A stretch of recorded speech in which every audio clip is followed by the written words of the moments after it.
Are you aware of your character, feelings, and desires? Understanding self-awareness is crucial for leaders. In this video, I'll share insights and best practices that leaders can use to develop self-awareness. My name is John Todorovic. Welcome to Leadership Fundamentals series. Today, we'll cover 4 areas that define and improve self-awareness: experiences, feedforward, energy, and stress. To top it all off, I'll provide you with 3 crucial questions to ask yourself, so make sure you stick around until the end of the video. What do you think self-awareness is? I believe it's a skill and a trait, but not on a basic level. I always talk about self-awareness when I talk about leadership because it's the key to starting and understanding. Not only understanding others, understanding yourself. If you want to develop your skills and develop others around you, you need to consider those.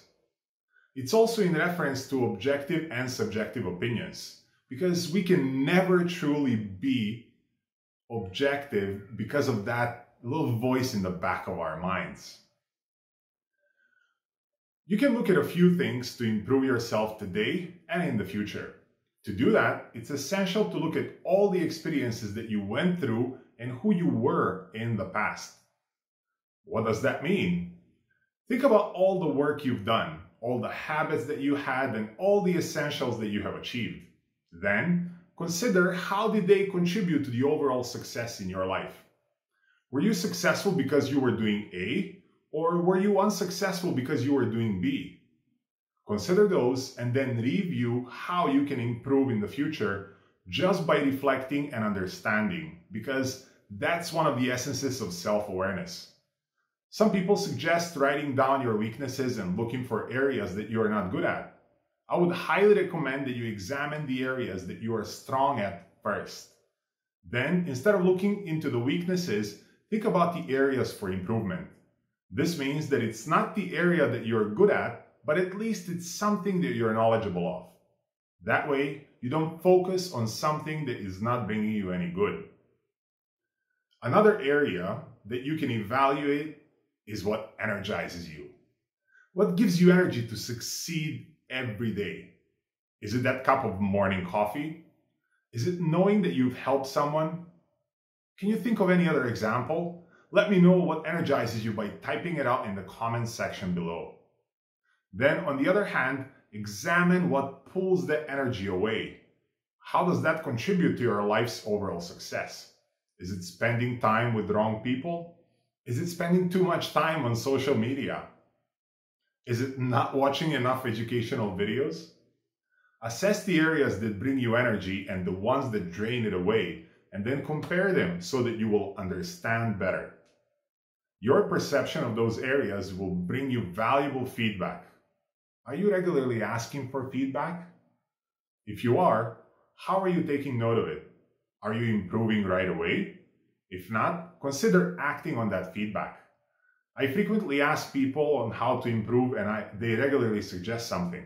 I always take notes on those suggestions so that I can review them from time to time. I also consider all the previous feedback that I have received. What have I done in the past? How did I react to that feedback? Was I reacting positively or negatively? How did all that influence how I see things and think about them? Once you understand it, you can also think about how you can improve your feedback process. You can consider an exercise that I always recommend, and that is Feedforward. I learned that practice from Marshall Goldsmith, one of the top executive educators and coaches in the world. His suggestion was to ask for feedforward once a day or once a week from a person that you believe will contribute to your improvement. It's typically a 2 to 3 minute conversation. You can ask the following questions. How did I do this week? What did I do well? What do I need to improve? It's as simple as that. Once that person gives you the suggestion on how to improve, make sure that you take note of it, thank the person, and just walk away. No judgments, no discussions. Of course, unless the person said something that you did not fully understand. Beyond that, do not discuss it further or justify yourself. That will be counterproductive to the exercise and will not contribute to your success. For the last part, let's examine the stressful situations. How do you react to stress? It's been a buzzword for quite some time and many people respond differently to it. How do you react to the situations where you were affected in an emotional way? Do you allow your emotions to overpower your logic in times of increased workload? How about the situations where you were on a tight deadline? Some people become irritated and some become more focused. I find myself becoming more driven in the stressful situations. After that, you can think about the responses and how you can improve further from them.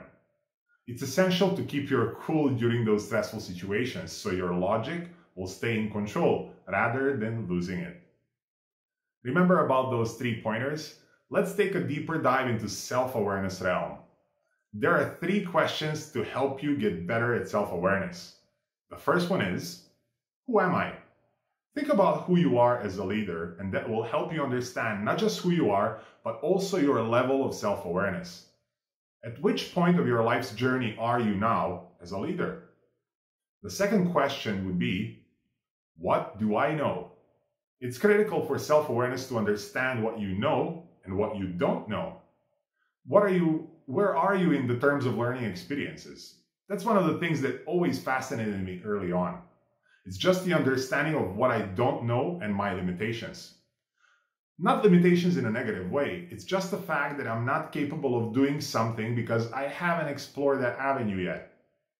The third question is, what do I do? You might practice certain things in a specific way. You exercise daily, write journal, talk to certain people. What do you do in a workplace environment? Then think about what you don't do, not just within the organization, but also outside in your personal life. That's directly influencing how you behave. That can be anywhere along the lines of what you do in terms of health, eating, and sleeping habits.